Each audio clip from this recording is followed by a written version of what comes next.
এরকম নিরিবিলি জায়গায় রেস্টুরেন্টে সময় কাটাতে চাও, বা তোমরা কি এখানে থাকতে চাও একদিনের জন্য এবং এখান থেকে জলদাপাড়াটা এনজয় করতে চাও, তাহলে চলে আসো গাছবাড়ি রেস্টুরেন্ট। রিসর্টের ভেতরে ফার্স্ট টাইম মন্দির পেলাম।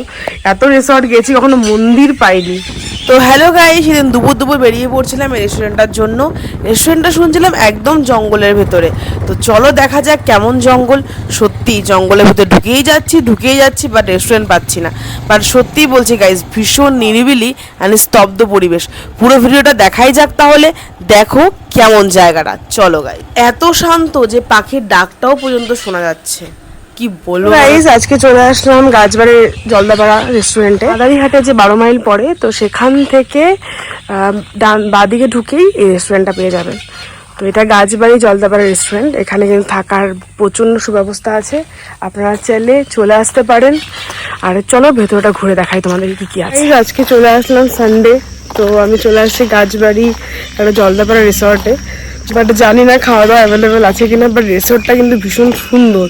মানে বেসিক্যালি রিসোর্টও প্রোভাইড করে এবং তোমাদের রেস্টুরেন্টও প্রোভাইড করে। বাট এখন মনে হয় অত মানে লোকজন নিয়ে দেখাই, দেখো কিরকম। চলো গাইস, প্লেস আর ভীষণ ভীষণ পিসফুল ছিল একদম। এত ভালো লাগছিল না গাইস, কি বলবো।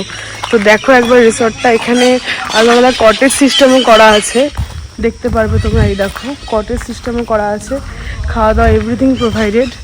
এবং তোমরা যদি চাও যে এখানে থাকবে, রাত কাটাবে, পরের দিন সকালে যাবে, তো এটাও তোমরা করতে পারবে। তো দেখো গাইজ একবার ভেতরটা, দারুণ দারুণ সুন্দর। চলো দেখা যাক এগিয়ে কি আছে না আছে। তো আমার তো বেসিক্যালি এই জায়গাটা ভালো লাগলো। এখন খাওয়া দাওয়ার ব্যাপারটা আমি বলতে পারছি না, কারণ করিনি খাওয়া দাওয়া। তো চলো দেখা যাক। তো এটা ওদের বর্ডার এরিয়া, তো এর বাইরে কিন্তু যেতে পারবে না তোমরা।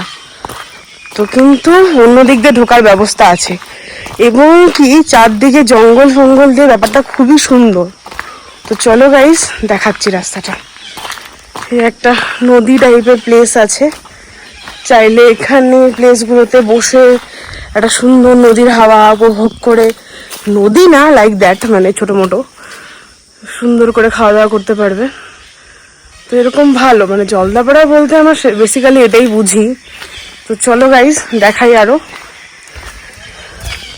এমনি রিসোর্টটা কিন্তু বলতে গেলে খুবই সুন্দর।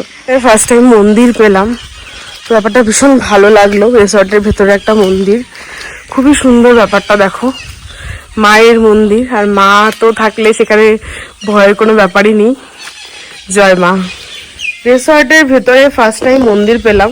এত রিসর্ট গেছি, কখনো মন্দির পাইনি। আমরা যেটা চাই মানে একটু শুনশান হবে, একটু শান্তি মতো বসবো, বেসিক্যালি আমরা এটাই চাই। তো এই জায়গাটা কিন্তু বেসিক্যালি তাই হবে। তো তোমরা চাইলে এখানে আসতে পারো। সে তোমার, আমি লোকেশন এখানে বলে দিচ্ছি তোমাদেরকে, সবকিছু আমি জানিয়ে দেবো লোকেশনটা কোথায়। তো তোমরা অবশ্যই এখানে আসতে পারো, আর দারুণ লাগবে প্লেসটা, সত্যি খুব সুন্দর প্লেসটা। রুমগুলো একবার দেখাই যে রুমগুলো কিরকম আছে এখানে। আপনারা এরকম রুম পেয়ে যাবেন অ্যাভেলেবেল, আর রুম সত্যিই ভীষণ ভালো। তো কেউ যদি এসে জলদাপাড়াতে টাইম কাটাতে চাও, তাহলে অবশ্যই আসতে পারো এরকম একটা প্লেসে, সুন্দর প্লেসে। আর খাওয়া দাওয়া এখানে সবকিছু পেয়ে যাবে তোমরা। তো দেখো গাইস, সত্যিই খুব সুন্দর একটা জায়গা। আসলে কিন্তু ভালো সময় কাটবে তোমাদের। তো অবশ্যই আসো, ঘুরে যাও, জলদাপাড়া সুন্দরভাবে এনজয় করো।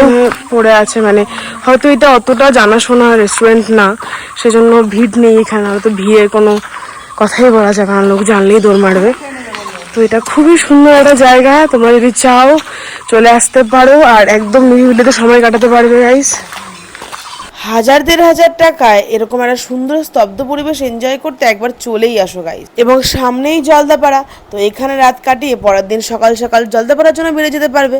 তো যাই হোক, চেক আউট করো গাইস এখানে। অ্যান্ড আমার ভিডিও ভালো লাগলে অবশ্যই শেয়ার করো। থ্যাংক ইউ, টাটা, ভালো থেকো।